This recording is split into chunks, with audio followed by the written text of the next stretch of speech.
Welcome back to Secret of Mana Co-op. It's co-opable, did you know this? Yeah, that number 2 down there isn't for nothing, you know.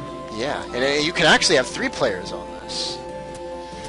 With a special Super Nintendo adapter if you're playing this on a Super Nintendo, but if you have it on the Virtual Console on the Wii, you don't need to worry about that. Yeah, you can use controllers or whatever you want. Oh, shit, I switched to the sprite and then opened the menu. That's gonna help me a lot. Well, I mean, I could, like, switch to the sprite and do it too, but I'd rather not. And if you're playing this on an emulator, good luck getting 3 players to work, because you usually have to use SNES 9X, and if you can get it to work, that's amazing, because it was so hard for us. Yeah, So, you might be able to do it locally, though.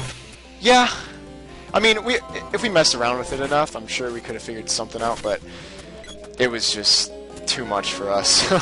Yeah, the answer wasn't, like, obvious enough. There had to be, like, I don't know, I'm pretty sure.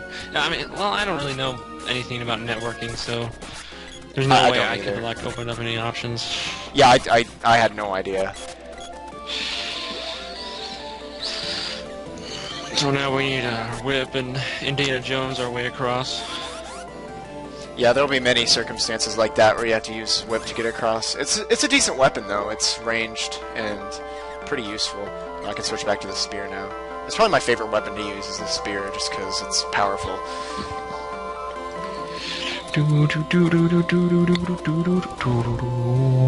Remember this place? Like I said, you better get used to it, because we'll be coming back here a lot. Especially in the beginning of the game. That's pretty much all you do, is go back and forth from the water palace to other place and then back again. Oh, you're gonna be special, aren't you? Yeah, you're just gonna go over there. Yeah, I'd like to save after a boss fight. I mean, it's typically a good thing to do.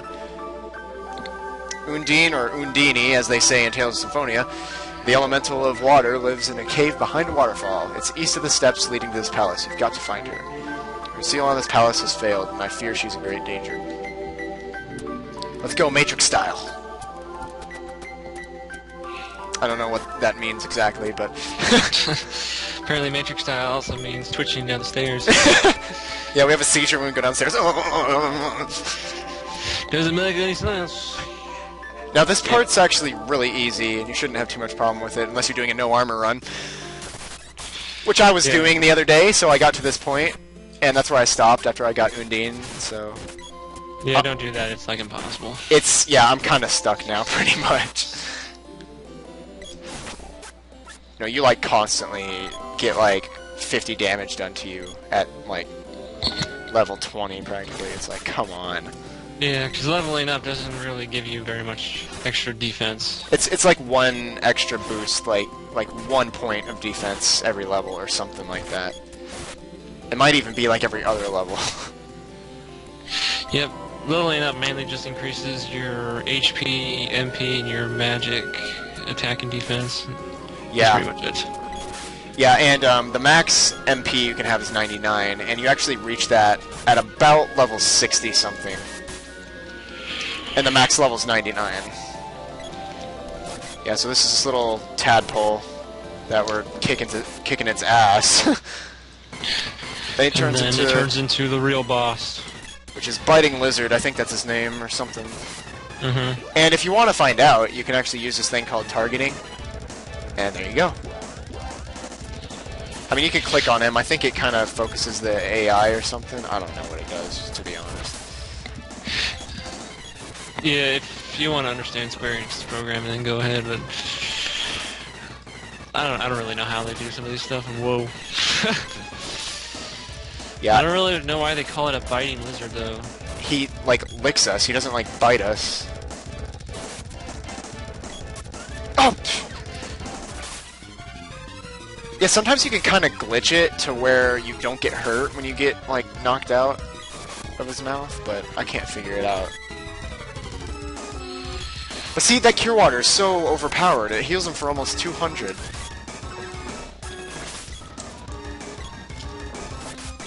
think I'm going to start using a charge attack. Shoot. Oh my god, I was just about to unleash it, too. Whoa, I did it, like, inside of him. What the frick? Okay, I don't like how low his health is. Or yours for that matter. Oops. Alright. You know what? Have a chocolate. No, not... Oh! Oh well. Yeah, well, we probably already got this. Yeah, we just about. We should be fine. If push comes to shove, we'll just use a couple wishes. Yeah, there, he's dead. Yeah, the best strategy is just to hit him and then run away, hit him, run away. Just keep doing that. That took a while, actually. Thank you, I'm Undine. My power is your reward. I'm just gonna call her Undine, because that's what I'm used to. I'll give you two kinds of magic. Elena can use my recovery and defense magic. Lunith can use my battle magic. So, offensive, defensive, basically, you're black mage and white mage. And me? Senor Butts? Your mana you sword? don't get anything because your name is stupid. So she's basically like, your mana sword will be more powerful than magic one day, and you can receive an elemental power such as Ice Saber on your sword. So in other words, no, you don't get shit. Yeah. All you really get is to look forward to the mana sword that you get to use for about 30 seconds. It's literally used at like the last point of the game possible, and then that's it. Yeah, unless there's like no way to go back and then like play around with it. Yeah, unless you do the 9th sword orb glitch, which you basically get the equivalent of the mana sword at the beginning of the game, but you have to like, you can actually ruin your file by doing that. If you don't do it correctly, it'll corrupt your save file. Yeah, so it's not even really worth it. Yeah, it's kind of cool though. I've done it like, I think once or twice. So now we can actually level up our magic, which is recommended to level up our magic before we move on to the next area. Yep. But it really doesn't take that long. I actually usually use my magic naturally, so like I just level up by itself. Just because I use it so much. Yeah, it's just like the sprite's magic is like really useful. It's kind of overpowered, to be honest. Like, it can break the game if you abuse it. It makes bosses hella easy. But at the beginning of the game, you want to definitely level it up just to like have it at its maximum potential.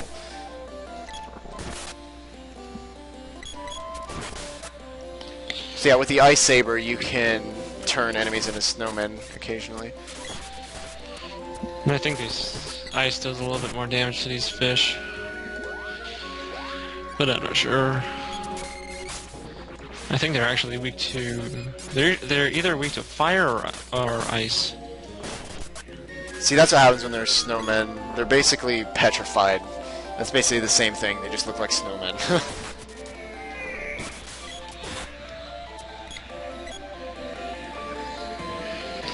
We should probably go to Luca to heal up and save, because she'll replenish both HP and MP, obviously.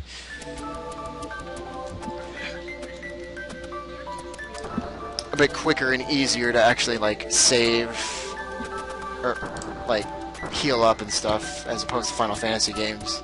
They always have plenty of points. So yeah, we'll save the game. And I'll show you guys what's actually downstairs, but yeah, we need to use Undine's power in the underground palace. Obviously, because we were told that earlier, but this is just... I never understood this room. I honestly don't know what purpose this serves. Except there's like a little hideout. Yeah, I always thought it was kind of like a jail cell when I was a kid. I'm like, the hell is this? I thought something like super secret was like going to happen with it later or something. But nope. It's just a big empty room that's unused. It kind of reminds me of, like, in Final Fantasy V, like, the underground of Castle Horus, or whatever it was. Because, like, you know, you got this place all full of water, and it's got a place under it and behind it. Yeah. And I'm just kind of wasting time here, because it's kind of a good stopping point right here.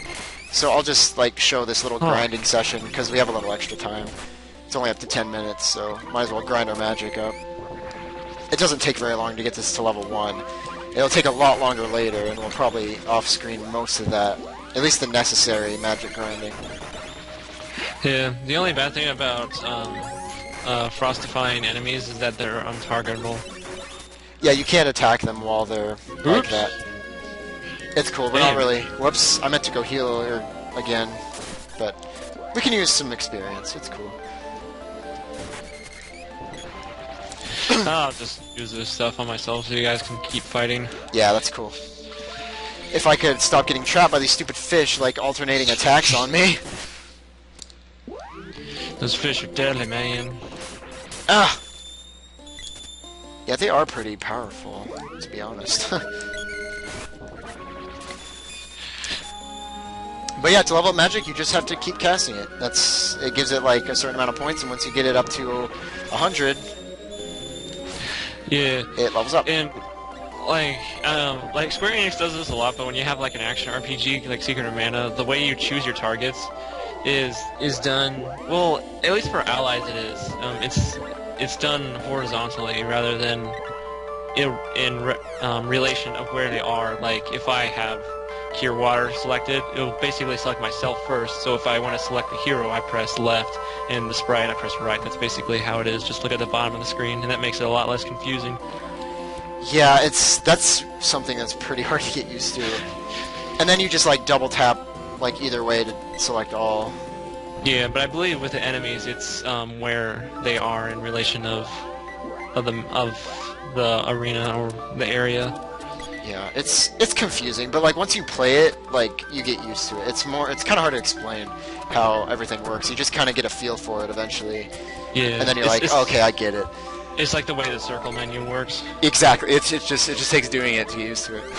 Yeah, it's like it's almost unexplainable, but yeah. But yeah, that's what kind of makes this game kind of stand out. It just has mechanics that weren't used very much in many games, which is kind of cool. So yeah, and that number that you saw when I went through his menu here, the level menu, you press R and you can look at your magic. It works just like weapons. You get it up to like, I think it's actually 99 or 100. Like, it'll never be at 99 until you're at like max level, and then it's like 899 I think is the max or something like that. Like 22. Yeah, or something like that. Gee. So yeah, the sprite really just needs to cast like a couple more and we should be fine. But yeah, also watch how much MP spells cost. To level up magic, usually use the like lowest amount of MP, like so you can cast it a whole bunch of times without having to refill it over and over again. That's why Beaner's using Remedy, because that only costs 1 MP. And you hear that level up noise, and that means his magic leveled up. So. Yep. Also similar to weapons, there's a level cap on magic too. It's determined by how much mana power you have. Yep. And right now we only have 1, so we can only go up to level 1. Yeah. So, like, however many seeds you have touched, basically, that's how many mana power you have. And you can see that in the bottom left right there. You have 1 mana power. So that's how you know, like, how many levels you can gain with your magic. So we can't grind our magic anymore at this point. And that should be a good stopping point. So it was good to kind of explain that, though, at least for, like, 1 session. Because we'll be doing that repeatedly to grind our magic and stuff. Yeah, both our magic levels are at max, so we should be ready to take on the Underground Palace. Yep, so that's what's going to happen in the next part, and that place isn't too bad, so we'll be fine.